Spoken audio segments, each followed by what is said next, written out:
Hello, everyone. It's me again, your host, Paul. This is the first part in a series that I really want to do on people's awakening experiences, how it happened to them, how it affected them, what they've been through as a result, etc. My first guest today is a lady called Susie Tate. She's next to me on the screen. You can't see her, unfortunately, because of technical difficulties. I'm sure it's not because she doesn't want to be seen with me in public. At least I'm hoping that's the case. So welcome, Susie, to Nutrient Nirvana. How are you today? Hello, thank you. I'm really good, thanks. A little bit tired, but otherwise very calm and well. Lovely, good. Okay, right. So the first thing that I really want to ask you, I'll just add before we get going, I'll just tell people that I came across Susie on Facebook and we became friends on there. And one evening, I saw that she was going live and doing a little stream. So I watched it and I was pretty much bowled over, really, by everything she said and how eloquently she said it. It all really resonated with me on a very high level. So I thought, who better to talk to? So Oh, that's that's why, lovely to hear. Thank you. yeah, that's all right. That's why Susie's here. So my first question for you, Susie, is who was Susie Tate before she woke up? Wow, that's a great question. So, we're going back about 7 years, 2015.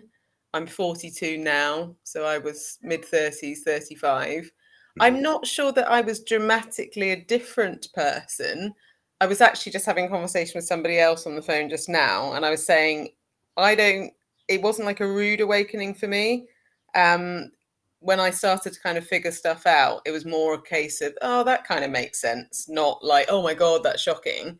Mm. So, and I think it's important to state that there's sort of two parallel types of awakening going on. There's the spiritual awakening, which is related to awakening to yourself. And Mhm. then there's the kind of world awakening in terms of how we see the world and like what's real, what's true in terms of the bigger picture. And what interests me is that people come at it from a one or the other, and they don't necessarily do both ever. And we all come to it through a different sort of trigger or catalyst, really. And so for me, it was very much starting my own process of talking therapy, which started back in 2014. And it was like my first job that I had to do was make a decision about the romantic relationship I was in at the time.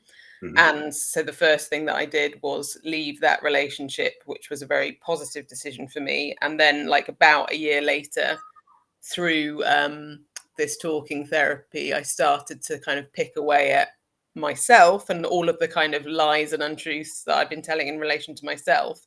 And I think through that process, I then very gradually, the sort of blinkers came off in relation to the worldview. Mhm. Okay. Yeah. So I Uh, mean, I haven't really answered your question. So oh gosh, it's so hard to know. It's like I think back now to my first 35 years, and I almost can't really remember it. Well, no, that's untrue. I can remember it, but just not with this particular clarity. And I think because what I was doing, and I think it's what the majority of people do, like now, day to day, is I was living like a half life, but I didn't know that I was. mm, So I think if you're blinkered, if you're, which we all are, until we're not, um, you think that you're fine. And I talk to friends now, and I sort of say, "Oh, have you ever thought about meditation or trying talking therapy?" Like with my friends who I think would really benefit from it. I mean, I actually think mm, anyone would benefit from it. I would mhm. often like ask a gentle question like that, and they always say, "I'm fine." And anyone who says to me, "I'm fine," or like, because I'm a massage therapist as well, and one of the first questions I ask is whether they have any kind of mental illness or anything like that. And anyone who tells me they don't have any, that's a red flag for me, Mhm. because we all do. Like Mm. from the mildest of anxiety to chronic depression or like whatever the label, bipolar or whatever This it is is. like planet trauma, isn't it? Really, Yeah, I mean we're we all all traumatized. do. Yeah. We all have, and of course, when you use the T bomb trauma, Mm. For some people, that's so like all they think of is sexual abuse, physical abuse, war zone. And so, of course, the majority are like, no, don't have any past trauma. And then I always try and clarify that trauma includes, a self-worth issue. It could be that a parent was very damning or critical, and that's still trauma. It doesn't have to Mm. be like this huge, visible event. So Mm. we all have it. There isn't a single one of us who went through childhood in this like idyllic Disney-like state. It's just Mm. unrealistic. And that, I guess, includes the people that are controlling the world at the moment as well. You know, they've Absolutely. I all mean, had trauma. you're not born a psychopath or a sociopath or a, evil dictator. Hmm. Yet the people that are pulling the strings right now are all deeply in trauma themselves. Yep, absolutely. So, how did you feel around the time you were waking up? You say it was in your mid 30s. You Yeah. came out of you took yourself out of that relationship. But the Yes. actual was it a spiritual awakening before, like the I don't know, the geopolitical awakening, or did they come Yeah. hand in hand, or how did it happen? Yeah, so spiritual awakening first, and that started Right. about a year. Yeah, so that was 2015, about a year after I'd started talking therapy, and Hmm. that has been very gradual. So I don't think you ever stop awakening in either in the spiritual sense or the kind of worldview. Like every day, I'm like, oh, making sense of something new, and I Mm. plan to do that until I die. I don't think anyone is like fully enlightened or whatever Mm. until the end. So yeah, it's been very, very gradual. But for me, the spiritual awakening, I think it is for most people, was exceptionally overwhelming because I didn't know anybody else who I could talk to about it. And actually, through social media, I that's been such a lifeline for me because I've met people like me. If Mm. I said that, so I know that social media can be like a real mixed blessing. But for Mm. me, it's been so powerful. And, Mm. it's no coincidence that sort of awakened people are spread out all across the globe so that we can, like, we're supposed to be kind of awakening others and bringing people with us. But it's obviously a very, very lonely place because we don't Mm. necessarily have any allies within and I think that's by design. Is it always like amazing when I come across someone who has like awakened family members because you think, oh God, that's really like, so part of me is kind of like, oh, a bit jealous. But Mm. actually, so I had to absolutely find my way on my own, Mhm. which was really hard. But I'm in a position now where I almost like don't want anybody else to go through that alone. So I'm quite loud in a way on social media just to kind of help people because I know how dreadful that is to do alone. Mm. Well, loud perhaps, but I think you're being very effective. From what I've seen, Oh, it's thanks. you're I doing hope a so. great job. I Thank you. was That's all right. I was very lucky in the sense that I woke up with my missus, Ah, and that was about 16 years ago now. yeah, So we sort of bounced off each other, and I think I was very lucky from that respect. And I yeah, would not, I can't imagine what it would be like to wake up on your own. I actually know people now that have woke up since the pandemic, yeah. and they've managed to maintain their marriage or their relationship with their Wow. partner who didn't wake up with them. Yeah. And I think that's incredible. I can't imagine how you can do that. I So, can't either. And I think I know so many relationships that have broken down over mm, these last 2 years. And I yeah. personally, I mean, I'm single. I've been single since that relationship I referenced. I've been single 7 years. Hmm. But I would much rather be alone than with someone who wasn't awake. But having Mm, said that, mm. I do know couples that I don't know how, but they are making it work. Yeah, yeah, it's odd, isn't it? Right. So, how have you changed as a person in the last 7 years since you woke up? How have you changed as a personality? Ooh, okay. So one thing is that I've like one of my trauma responses, my survival strategies was being a real social extrovert. So I think to fill the voids, I would be socializing all the time and doing.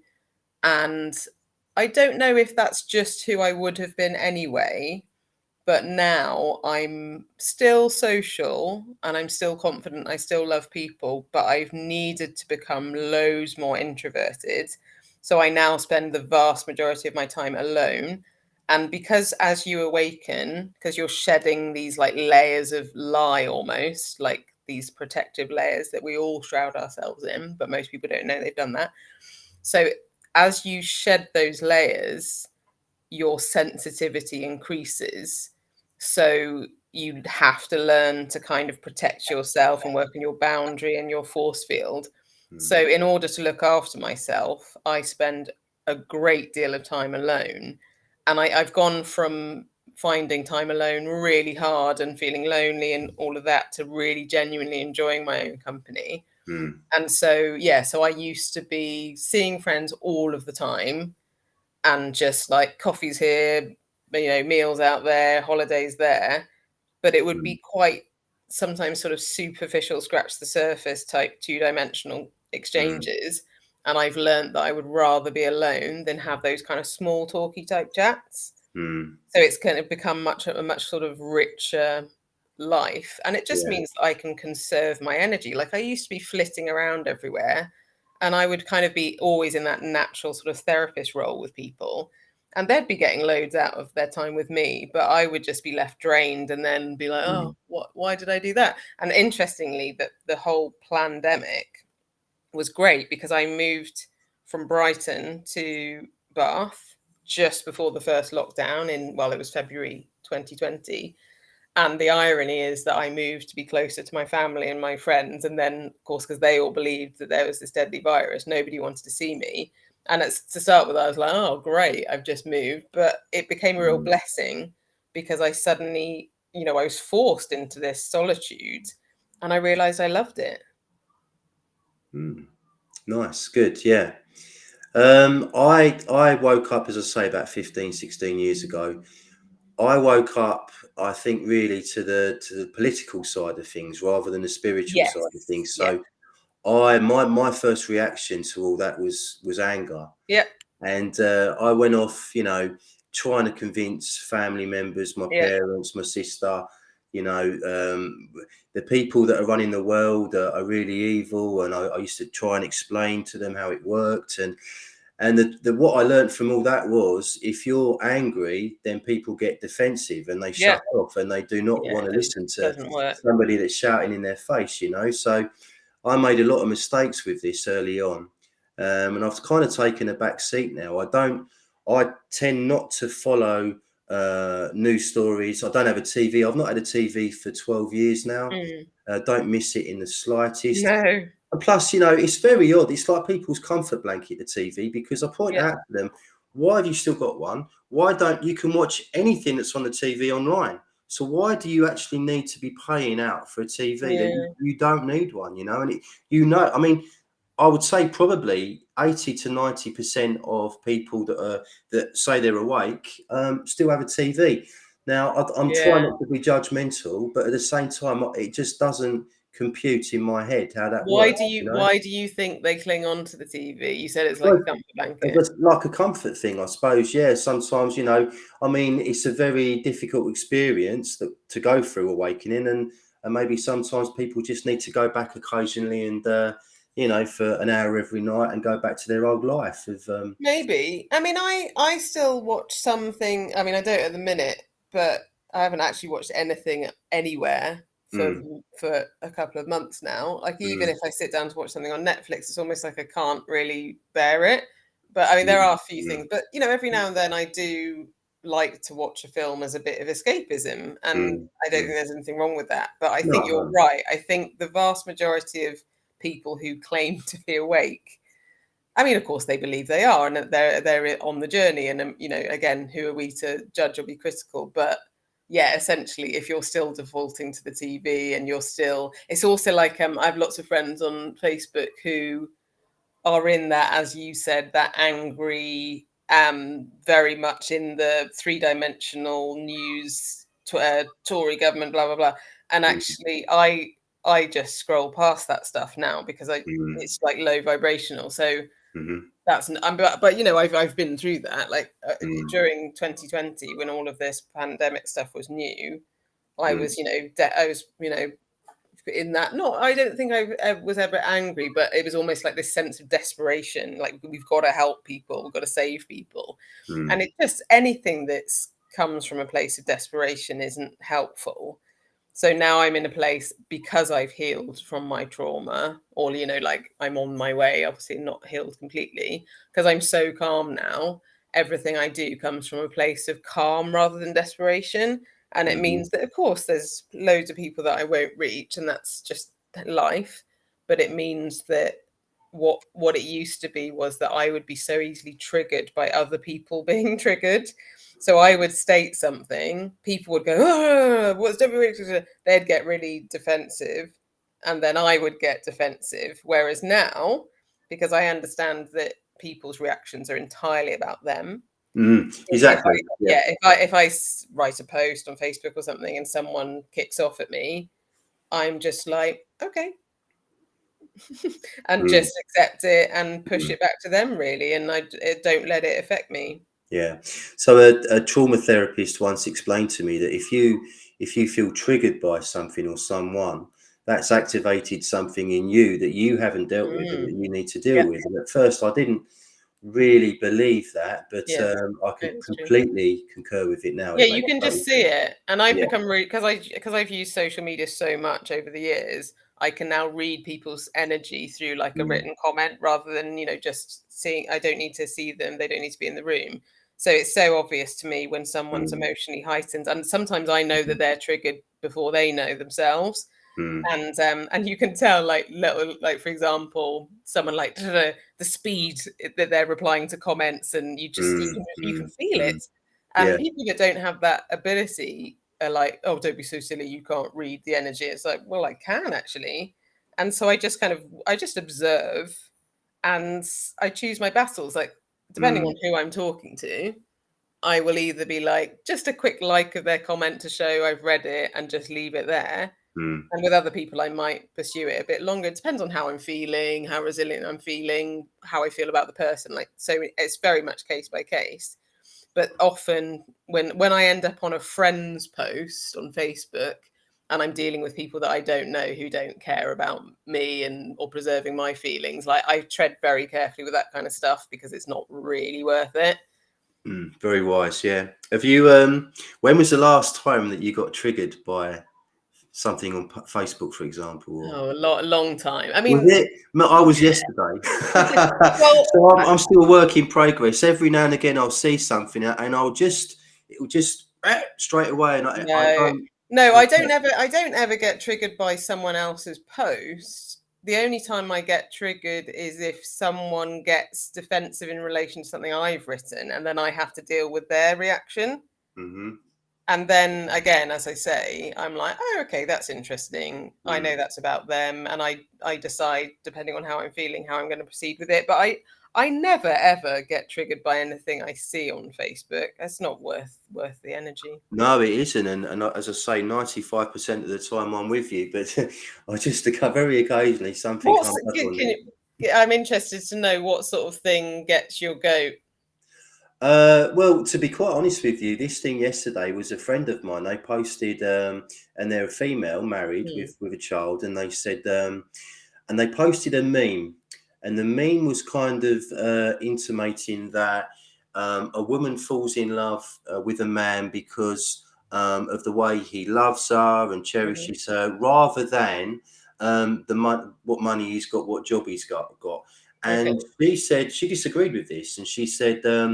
One of my first things about being attracted to a man is, can he provide for me and my Okay. child, and can he sort of take on Yeah.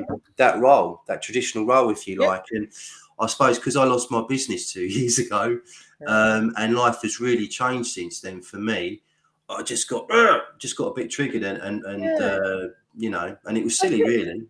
well, I wouldn't say it was silly. It was real. It was authentic for you at that time. I think Mm, for me, like, even though, like you, I wouldn't agree with that post, I would just sort of look at it and think, that's interesting. That's a very different perspective, and I would just accept it.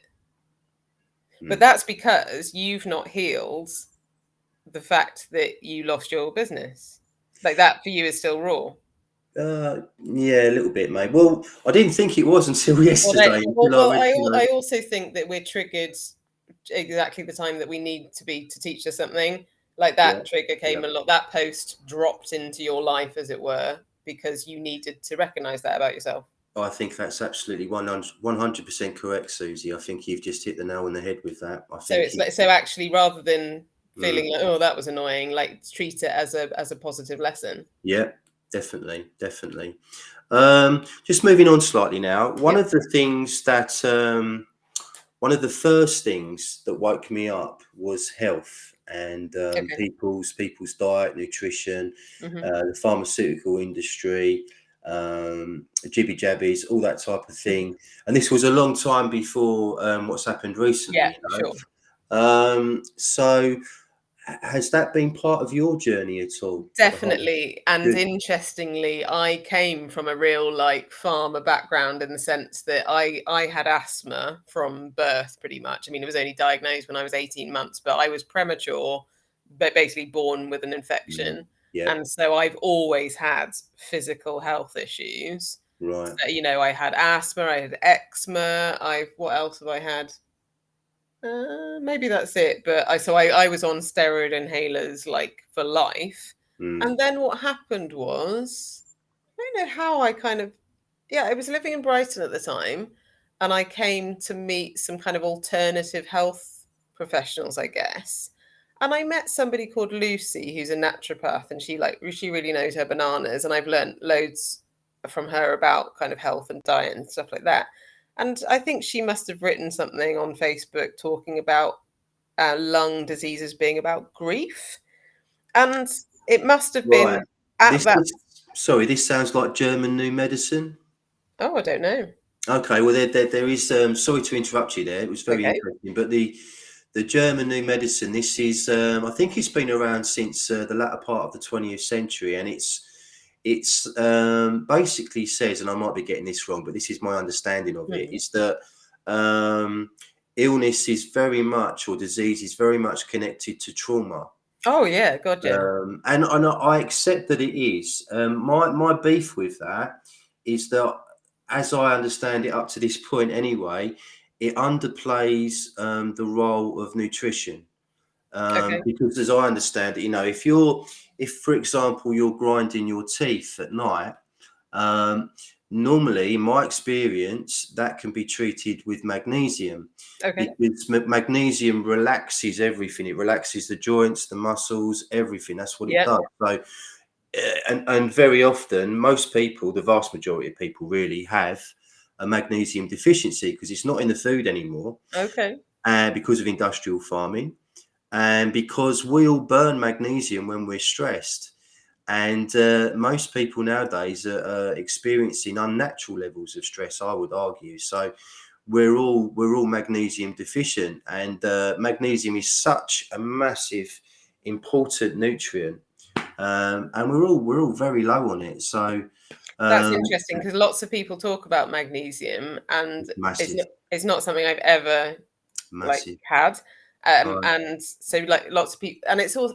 But the thing is, if you're using taking however you take it in magnesium for grinding your teeth, Mhm. that's treating the symptom, not the cause, isn't it? Well, I don't know. Is the teeth grinding caused by a magnesium deficiency? Well, Because I would say no. right, okay, Because I mean, there's no right or wrong answer on this. But basically, I think that anything unexplained in the body, basically, if you fell off a curb and you went over on your ankle, there'd be a really clear reason why your ankle was hurting, wouldn't there? You hmm, fall out of a tree, you break your arm, like clearly, you know what's happened. Anything that's unexplained, which includes all cancers, tumors, um, any one of those labels, Parkinson's, Alzheimer's, dementia, anything that's like one of these pharma phenomenons, including like grinding teeth, because it's like, well, not everyone does that, so there's got to be a reason for it. Anything hmm. unexplained in the body is emotional, as far as I'm concerned. Okay, so maybe I would say that everything has, or every sort of symptom or illness has an emotional, toxicity, spiritual, nutritional aspect to Yeah. it, possibly. Okay. You know. The thing about Um, nutrition, like, clearly nutrition is really important, but I also think it's like if you look at people who I referenced this in a post on Facebook yesterday about alcoholism and alcohol not being the killer. Basically, you could completely abuse your body in terms of your diet. You could drink loads, you could smoke loads, and still live till you're like 100. And like That clearly, does happen, you yeah. wouldn't be particularly healthy and not in great shape. But Mm. I believe it's the trauma that kills us. And like clearly, like, and someone did sort of clarify this by saying, well, actually, if you're an alcoholic, you also, screw over your liver and like there then becomes a physical killer as well as the trauma that's initially led you to the booze. Yeah. But my point is that, like, if we take the teeth grinding thing again, like that you don't just start grinding your teeth because you're low in magnesium. In my opinion, it's like, well, there's some, like, because I used to be a tooth grinder. And interestingly, it was only when I was in that relationship that I've referenced that I think he's like noticed it and told me, and I would never have known because you don't necessarily recognize that about yourself. And he'd be like, "What are you doing?" And that was just because I was so used to a lifetime of suppressing all of my emotion that I was like constantly on edge and everything was clenched. Like I would be clenching. I'm doing it now, but you can't see me. I'd be clenching my fist. And actually, yeah, I remember sitting with him once and he was like, why are you doing that? So he was quite useful in like, oh yeah, that is weird. And I'd obviously been doing it as a default for years. But I was so in touch with my body, out of touch with my body, that I just didn't notice. So the teeth grind, that were like clenching, Yeah. was just like, just holding on. Another typical symptom of magnesium deficiency would be restless leg syndrome or leg cramps. And Okay. I used to get leg cramps at night, and they were Yeah. excruciating. They'd go on Yeah. for like several minutes, and I'd be biting into the pillow, try Oh not to my scream God. like a little girl, because it's Nothing wrong with embarrassing. that. But as soon as I started taking the magnesium, gone. But Never, like, and they never just to come back. play devil's advocate, I'm not saying you're wrong, but I'm just like pushing the boundaries as I do. Like, Hmm. could it be that because you believe that like placebo, you believe that the magnesium was going to work, so it did? The only thing I would say about that is that animals are treated with nutrients, and Oh, so fair enough. Yeah, the placebo aspect then goes straight out the window, yeah, doesn't it? yeah. So, That's good. It's a good argument. but then, I think it's both. Actually, I think because I've my journey. I hate the word journey because it's so cringy, but my personal kind of recovery, whatever you want to call it, has been so much about getting to the root of the trauma and going back and figuring it all out. But that's not to say, I used to think everyone has to do that. It's the only way. But of course, not everyone wants to do that or can or the rest of it. yeah, So there's absolutely nothing wrong with what you've said in terms of I've solved this problem by mm, taking magnesium. There's yeah. nothing wrong with that. But what I'm saying is, like, you've basically said everyone is deficient in magnesium. I haven't added any magnesium to my diet and I'm healing. So, like, it's not the answer to everything.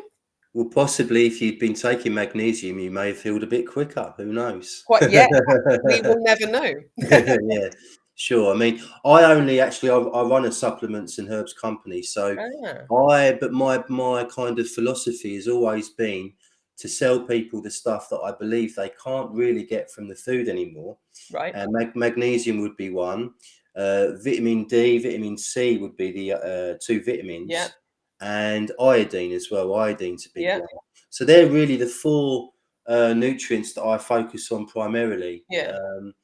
Because, as I say, I really don't think they're in the food. Well, I know they're not in So the did food they oil. used to be in the food? They were, but then we spray everything nowadays No, with yeah, of course. herbicides, pesticides, glyphosate, all the rest of it.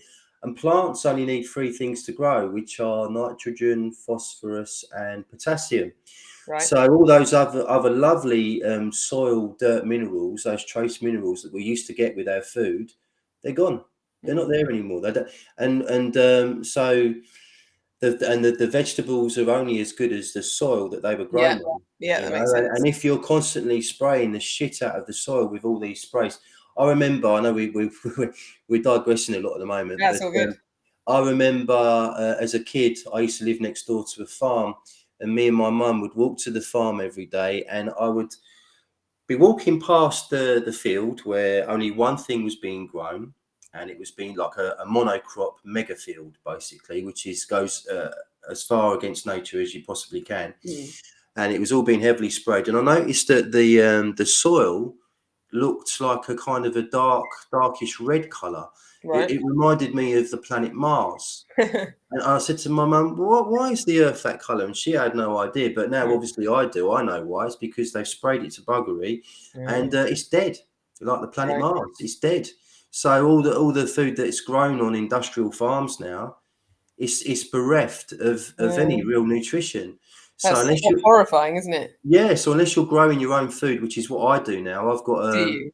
I've got a large allotment. Yeah, so I Amazing. grow all my veggies and fruits and stuff at my allotment. That's so cool. You're like massively ahead of the curve. Like I know people that are just starting this or have like my parents and my sister, my Man, parents grow their stuff at home. My sister has an allotment. I'll tell Like, you a quick story about that. yeah. I applied to my local council to get an allotment. I waited for 6 years, and then I was given one. So I went to the plot, the place where the Yeah. allotment was, and I noticed there were about 25 different plots on this allotment site, and only 5 were in use. Mm. So why did I have to wait 6 years? And the Oh. other interesting thing was, within about 4 weeks of the first lockdown, those other 20 plots were taken up, bang, like that. Oh, They were right. gone. And they were half of the people that took them up were young people as well. Yeah. I went from being the youngest person on the Yeah. to being one of the oldest, Oh, I'm that's interesting. 47 now. So, but yeah, so I'm a massive, huge advocate of growing Yeah. your own food. Yeah, Because I would be joining you. I just haven't pulled my finger out, haven't got round to it, and Well, I've been you having these strike me like as somebody. Are you a bit of a nomad? Are you a bit of a person, someone that likes to move about a lot and no, lets the 2 no, weeks all go? actually. I mean, I've no, I'm well, I've been here in this flat for 2 years. That's actually quite a long time for me. It's not that I'm deliberately move around a lot. I suppose I have moved around a lot because I think I've been running away from myself for years. Mhm. And I ended up when I was in Brighton, which is quite a difficult time for me. I ended up in loads of sort of house shares, which I basically come to the conclusion that I can't really live with other people, not because I hate other people, but just because I go through these like quite weird periods of depression and periods where I've got severe insomnia.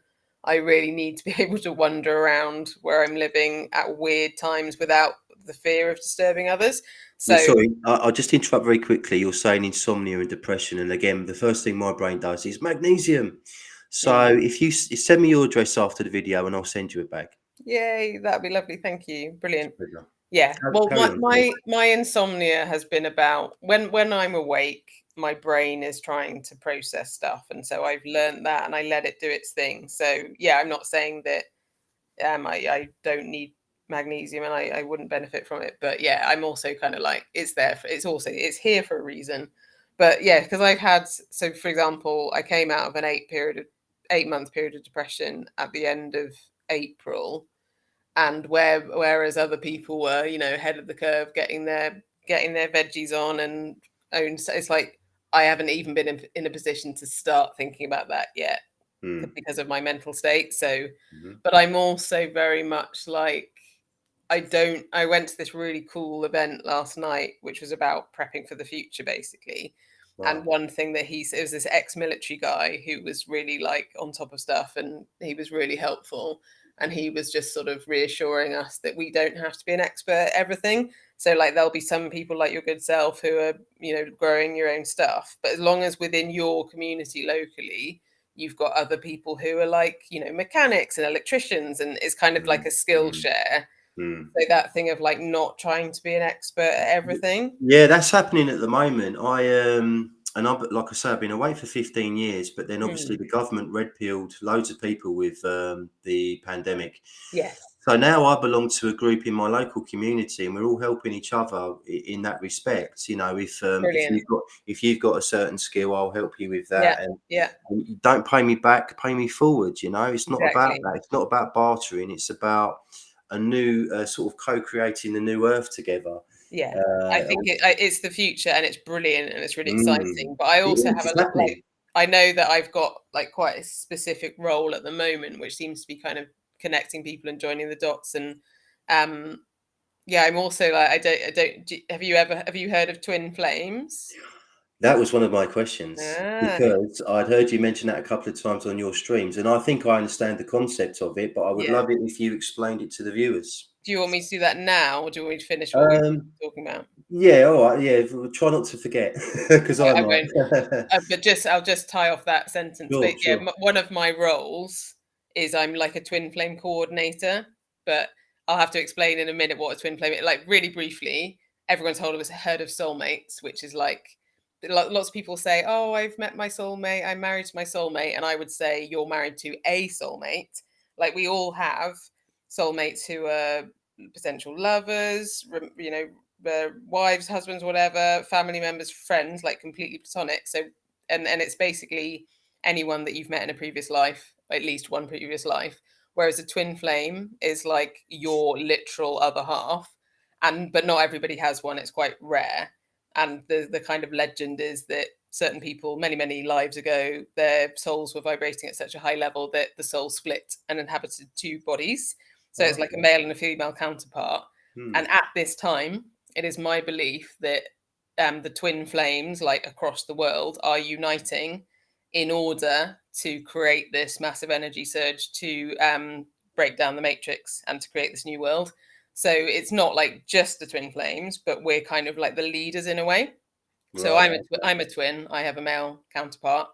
But it came to my attention a couple of years ago that twins were meeting on my Facebook posts. Like I would watch it happening.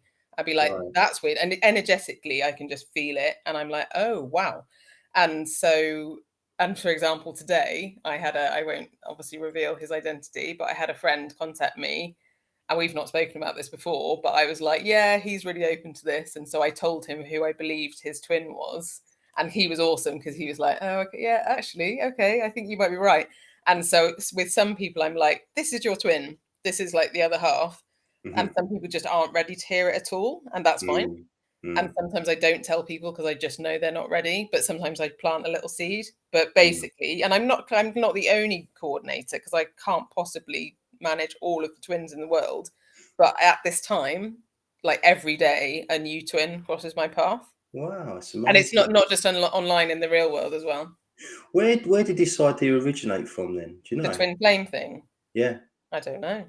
No, it's very I interesting. only started learning about basically back, yeah, so it's part of my awakening. So as well as having an actual twin flame, you can have a fake twin or a karmic twin. And in Hmm. 2015, I met one of my karmic twin flames on the Guardian Soulmates dating site. And when I met him, I was like, whoa, this is different. Like I've never met anyone like this before. And because I'd never experienced that before, I was like, oh my God, I have to be with this guy. And I became like this crazed psychopath and started like properly stalking this guy and scared him off, bless him. But it was only the next year that I suddenly you start seeing 1111 and twin flame articles would drop onto my Facebook news feed. And so I just started learning about it. Hmm. And that's generally what happens. Like when you're ready and you're open to it, Hmm. you'll suddenly start learning about it. So I just started reading articles and there's so many different theories. And because the twin flame concept is really cool, loads of people are like, yeah, my twin flame. Yeah, I'm a twin flame. And most people aren't. And it's a lovely idea. And so obviously people want in on it.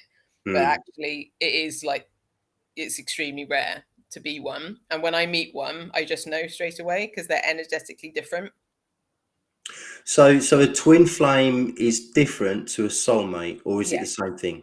No. So It's different, as yeah. far as I'm concerned, everyone has soulmates. Hmm. So you've probably got family members that you're Hmm. like, yeah, we've met before, or you'll meet someone Yeah. in the street and you'll just have that little spark in the eye where you're like, you're familiar, and you might be like, have we met before? But you haven't. And it could, quite often in families, you've all been in the same family previously, but had different roles. Hmm. So, mothers, daughters, round the other way, da da da.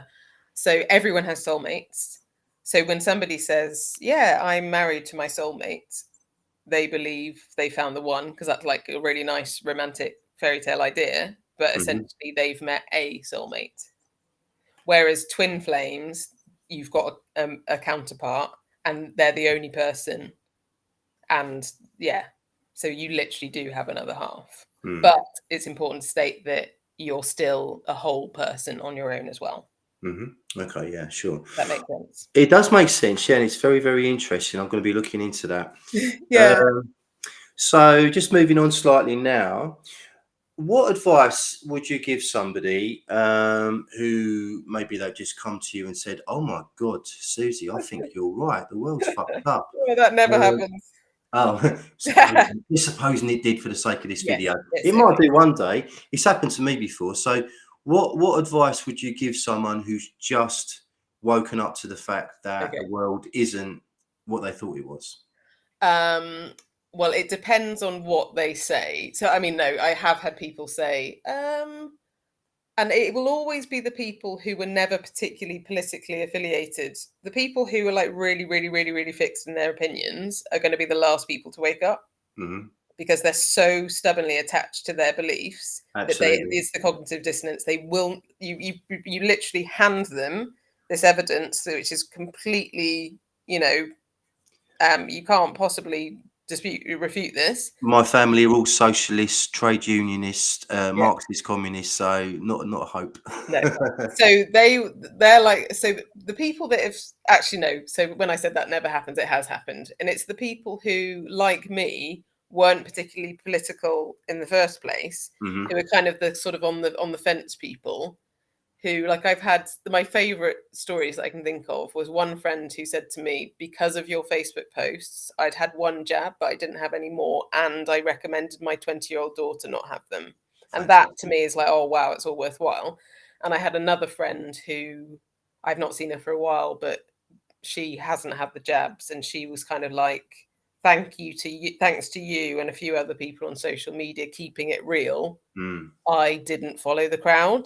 Yep. Which, and like I don't even care if it's only, and it's clearly more than that. But even if it's two people, you kind of think, oh, that is fantastic. Mm. So it depends on what they've discovered and whether they come at it from a jabs point of view or spirituality point of view. So I would start with them where they are now.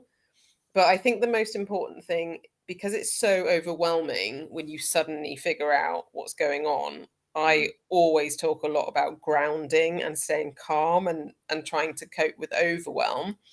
So basically, the first port of call for anybody is meditation, because it's all about being calm and it's about connecting the brain and the body. And lots of people will say to me, I've tried meditation, it doesn't work, it's not for me. And I'm like, okay, well, it's nobody said it was going to be easy. I've got, stupidly busy brain. My brain doesn't shut up, and yet I can do it. And I always do a guided meditation Mm. because if I lie back or try and sit zen like and empty my mind, I will forget that I'm even doing that and have planned 7 other things. So I need, on a YouTube video or on a, saved video, I need somebody talking me through it. And my mind still wanders every time I do it, but I do it every day. And at the moment I do it a lot, and it helps me to stay calm and grounded. And it's about, because in Western society, and it's about all of our programming, we live in our heads, in our brains. And Mm. that's why we've all forgotten to listen to and trust our instincts, because we're just thinking, thinking, thinking. And the brain tells lies, it tricks us and plays games. And the body is where the truth is. To be So, honest, I think these days I spend more time engaging with my intuition than I do with my brain. yeah. My And intuition just tells me now. and I always say, if you want to know where the truth is, look in nature. I mean, we're nature, but look at animals, look at children, Hmm. because they act well if they're allowed to. Unfortunately, school system and certain parents very controlling But of their they see the world through a clear lens, don't yeah. they? You And know. they say, I'm hungry now, or I want to sleep Mm. now, and they do Mm. it if they're allowed to. Mm. And that is, so I'm very like that. I'm like so childlike in terms of my physical needs, like, and because I'm self-employed and I can, Mm. rest around my massage clients and maths tutoring and dance teaching, like, if I want a nap after lunch, I have a nap. And if I feel hungry, I eat something. There's none of this 3 meals a day at set times rubbish, No, I don't do that at all. No, because that's about brain and mm, schedule and routine and control, and exactly. not about how I feel. Yeah. No, I and what my totally body agree. needs. I totally agree. I usually, on average, I'm eating 2 meals a day, two good meals Yep. a day, but Okay. three, I'd be stuffed. I wouldn't be Oh, able I'm the to other eat. way round. I'm little and often, so I'm Well, probably might okay, have you're a grazer, yeah.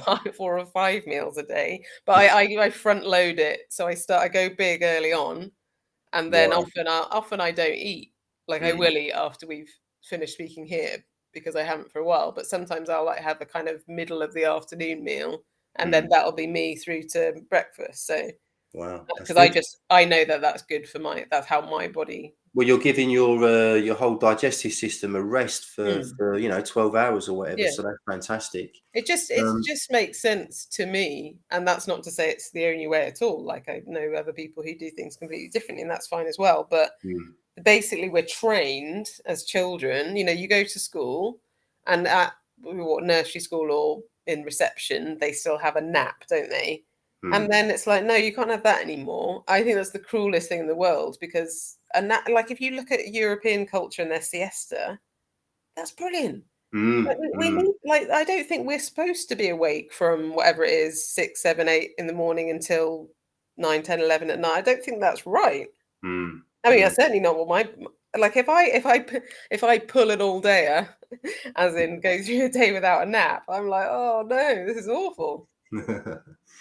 I think it makes sense to have an afternoon snooze. I think it's very, very important to listen to your body at the end of the Yeah, day, but listen to most your people body. don't. Most people are like, what are you Yeah, talking about? yeah. Um, okay. It's been fantastic to link up and talk to you. Oh, I've learned, likewise. yeah, good. I've learned a lot from listening to you. I'm going to carry on listening to your streams on Facebook because I Okay. really, really, really enjoy them. One question before we finish. Um, where is, I don't want to call it a movement, but what's going on in the world at the moment in terms of this global awakening? Where is it headed? And is it going to be successful in any way at all, do you think? Okay, fantastic question. I do love a good question. People don't ask me questions. I love it. So, Mhm. um, yes, it's going to be successful. I don't know what that's going to look like or how long it's going to take, but I have absolute faith that we're moving towards something brilliant and fantastic and sustainable. Mhm. And that's all I need to know because I don't have a crystal ball. I can't see into the future, but I have this absolute faith, and that's not, religious faith, it's spirituality, I guess. I have, because I believe in myself, I Mhm. believe in everyone else, often a lot more than they believe in themselves.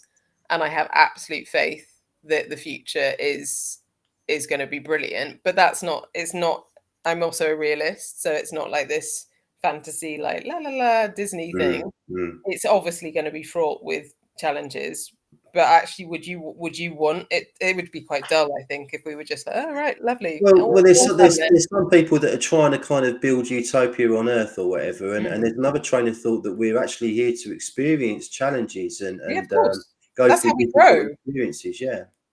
Yeah, so I've got loads of friends, and I feel really sad for them. I've got friends who believe that the world's going to end, in a few years' time, and that it's all, we're all going to be dead, and that the elites are going to win. And I'm like, are you kidding me? Like, I'm, as I say, I'm very instinct led, and I don't research anything. I don't watch anything. I go on what I feel, and I can feel the fear of the elites, and you just have to watch. Like if someone does tell me what's going on or they share a link to something, I'm like, well, that's interesting. They seem to be really accelerating the kind of narrative. But Mm. that's a reaction to our movement and our power.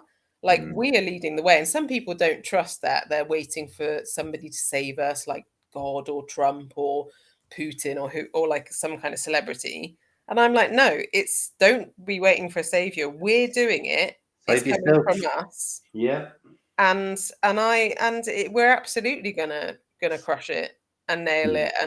And I actually genuinely feel really sad and sorry for people who are just leaning into the darkness and leaning into the doom and gloom, because unfortunately that's all they're going to attract. Mm. They're not going to come along with us if they're going to feel that way.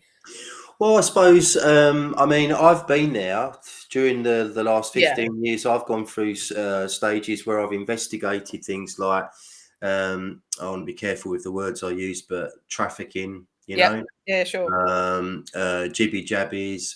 all Yeah. this kind of stuff that is very dark, and the further Yeah. you go down the rabbit hole, the worse it gets. But so maybe those people, you know, they're quite new to this, and maybe they've got to go through that Yeah, period of maybe. investigation to really have a full grip. We can't just all be about love and light. We've got to Oh shine a God, light in no. the darkness and all that to No, and understand everything. it's really important to state that the love and light toxic, I call it toxic positivity, the people that won't even acknowledge the darkness, that's just as dangerous as Mm, being all about the mm, darkness. Like mm, I know that the trafficking is real, but as a personal choice to preserve my energy, I do not look at that, and I don't research that. And I was sexually abused as a child, so it's quite triggering for me anyway. So mm, I make a choice to not go down that rabbit hole, but I absolutely believe it exists because I've got so many trusted friends who have done, you know, that really painful research.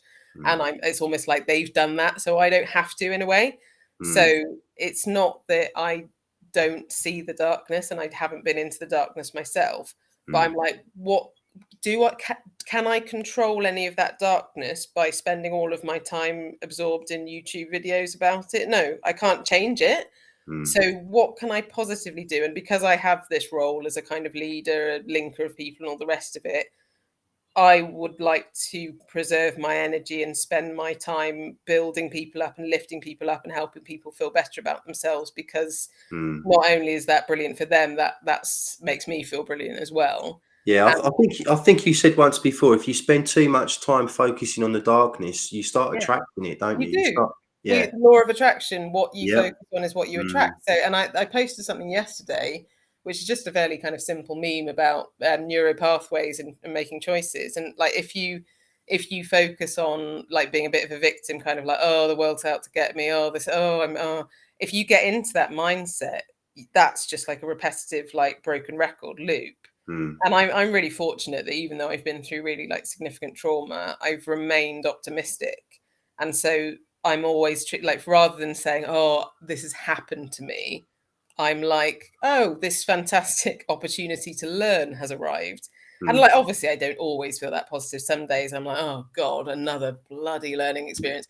But I've never viewed myself as a victim of my life. It's like, mm, because I am spiritual, I believe that we make a soul contract and make a choice about what it is that we want to learn in this particular life. So my view mm, is that everything painful coming my way, I've attracted it, so I take responsibility for it.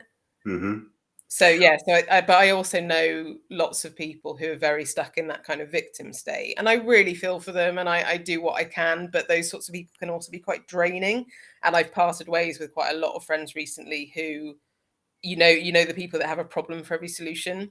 So mm, they'll be telling you their woes, and you'll be like, yeah, but what about this? Have you tried this? Like, you're trying to be like, you're listening and you're being empathetic, but you're also trying to help them with solutions. And it mhm, doesn't matter. They like are so used to gaining attention from negativity that they yeah, don't want your help. They don't want solutions. They yeah, want to wallow in their yeah. self-pity. They tend to be the people that you meet, and not long, maybe like 2 minutes into meeting them, they've already told you about one of their traumas or Yeah, one of their, major problems, and yeah, you think this is going to be difficult. yeah.